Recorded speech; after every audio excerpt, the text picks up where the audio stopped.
Hello नमस्कार साथियों, स्वागत है आपका हमारे इस YouTube channel mission RS digital classes पर।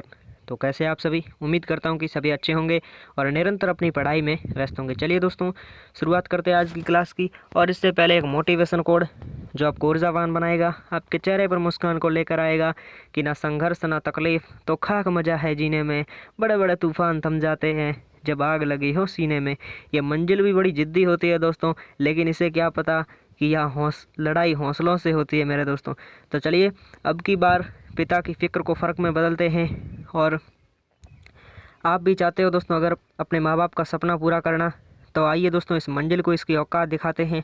शुरुआत करते हैं ईओ और आरओ की परीक्षा को नस्तेनाबूद करने वाली अति महत्वपूर्ण क्लास की। तो पहला प्रश्न है दोस्तों, नगर पालिका की धारा 200 और 297 में दोस्तों किसका उल्लेख मिलता है? याद करो दोस्तों, नगर पालिका की शक्तियों और अपराधों का उल्लेख मिलता है, या दोस्तों नगर पालिका के निर्वाचन संबंधी, या दोस्तों नगर पालिका के बजट से, या ऑप्शन नंबर ए और बी इसका एकदम दोनों इसका सही आंसर हो जाएगा।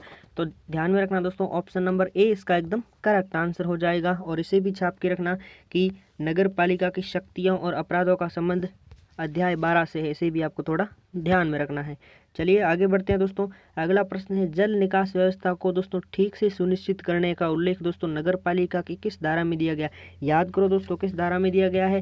धारा 201 में, या दोस्तों धारा 202 में, या धारा 203 में, या दोस्तों धारा 205 में? तो ऑप्शन नंबर बी इसका एकदम करेक्ट आंसर हो जाएगा। और अगर आपसे पूछे कि नगर पालिका की नाली की दूरी भवन से कितने फुट दूर होनी चाहिए, तो 50 फीट से अंदर अंदर होनी चाहिए, यानी 50 फीट से दूर नहीं होनी चाहिए। अगर दोस्तों 50 फीट से दूर है तो जुर्माना 2 से 5,000 रुपये का होगा, इसे भी आपको थोड़ा ध्यान में रखना है। चलिए आगे बढ़ते हैं दोस्तों। अगला प्रश्न है, नगर पालिका की वर्षा जल नाली और दोस्तों घृणात्मक पदार्थ की नालियाँ पृथक होनी चाहिए, इसका मेंशन दोस्तों किस धारा में दिया गया है? याद करो दोस्तों, धारा 205 में है, या दोस्तों धारा 210 में है, या धारा 215 में है, या दोस्तों धारा 205 में है, 204 में? तो ऑप्शन नंबर छापना, ऑप्शन नंबर डी इसका एकदम करेक्ट आंसर हो जाएगा। धारा 204 का संबंध नगर पालिका की वर्षा जल नाली और दोस्तों घृणात्मक पदार्थ की नालियां हैं, वे पृथक होनी चाहिए, इसका मेंशन धारा 204 में किया गया है। चलिए आगे बढ़ते हैं दोस्तों। अगला प्रश्न है दोस्तों, नगर पालिका के द्वारा बनाए गए शौचालय संबंधी नियमों का दोस्तों उल्लंघन करने पर जुर्माना क्या होगा दोस्तों?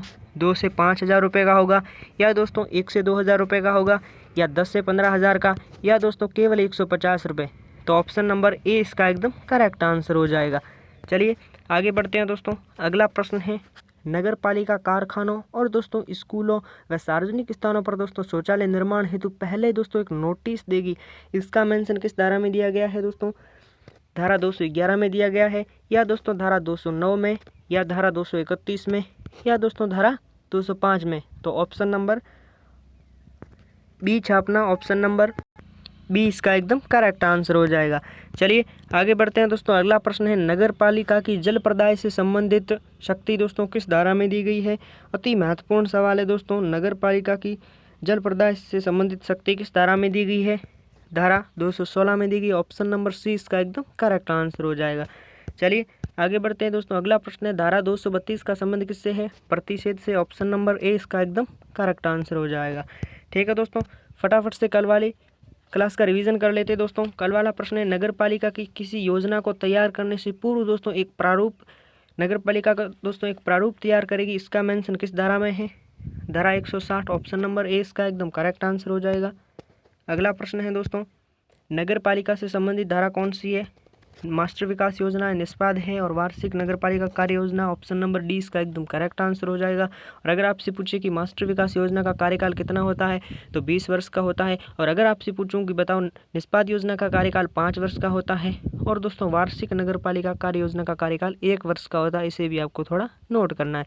चलिए आगे बढ़ते हैं दोस्तों। अगला प्रश्न है, नगर पालिका की किसी योजना को तैयार करने से पूर्व दोस्तों एक सलाहकार समिति गठित करेगी, जिनमें दोस्तों शैक्षिक संस्थानों के कितने प्रतिनिधि होंगे? 6 प्रतिनिधि होंगे, ऑप्शन नंबर ए इसका एकदम करेक्ट आंसर हो जाएगा। अगला प्रश्न है दोस्तों, राजस्थान नगर पालिका अधिनियम 2009 की कौन सी धारा मतदान सूची का उल्लेख मिलता है? कौन सी धारा में दोस्तों मतदान सूची का उल्लेख मिलता है? धारा 13, ऑप्शन नंबर बी इसका एकदम करेक्ट आंसर हो जाएगा। अगला प्रश्न है दोस्तों, कौन सा कार्य नगर पालिका अध्यक्ष का नहीं है दोस्तों? नगर पालिका को विघटित करने का नगर पालिका अध्यक्ष का कार्य नहीं है। अगर आपसे पूछे कि नगर पालिका को विघटित कौन कर सकता है, तो राज्य सरकार कर सकती है। इसे भी आपको थोड़ा ध्यान में रखना है। चलिए आगे बढ़ते हैं। अगला प्रश्न है दोस्तों, नगर पालिका का सदस्य बनने के लिए न्यूनतम आयु 21 वर्ष होनी चाहिए। ऑप्शन नंबर 20 का एकदम करेक्ट आंसर हो जाएगा। आप तो दोस्तों बस लगातार पढ़ते जाओ ना, रिवीजन करवाना मेरी जिम्मेदारी है, याद करवाना मेरी जिम्मेदारी है ना। चलिए आगे बढ़ते हैं। अगला प्रश्न है दोस्तों, राजस्थान नगर पालिका अधिनियम 2009 कब लागू हुआ?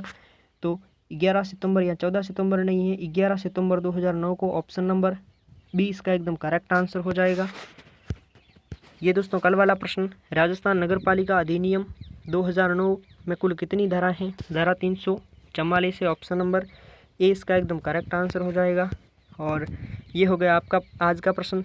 इसका ऑप्शन आपको कमेंट बॉक्स में दोस्तों गोली की तरह छाप कर बताना है कि मुख्य नगर पालिका अधिकारी नालियों व दोस्तों नलकूपों के निरीक्षण करते समय नालियों के दोस्तों सही हालात नहीं पाए जाते तो कितने प्रतिशत खर्चा प्रशासनिक और पर्यवेक्षण प्रभारों से वसूल किया जाएगा? इसका ऑप्शन आपको कमेंट बॉक्स में गोले की तरह छाप कर बताना है। ठीक है दोस्तों, और ये हो गया आपके PDF नोट्स से।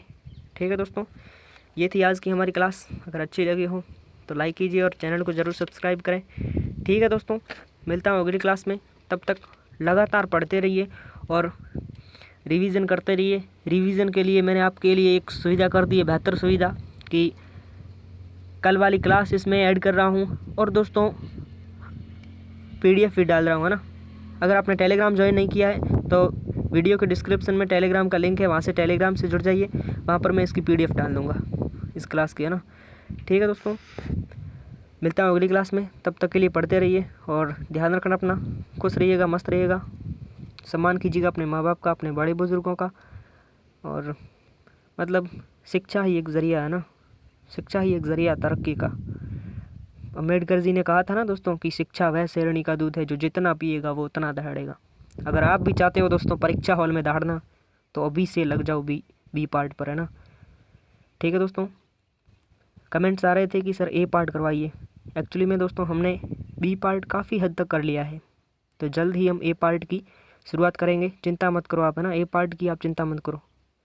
A पार्ट पहले B पार्ट को दोस्तों दौड़ा कर मारेंगे ना।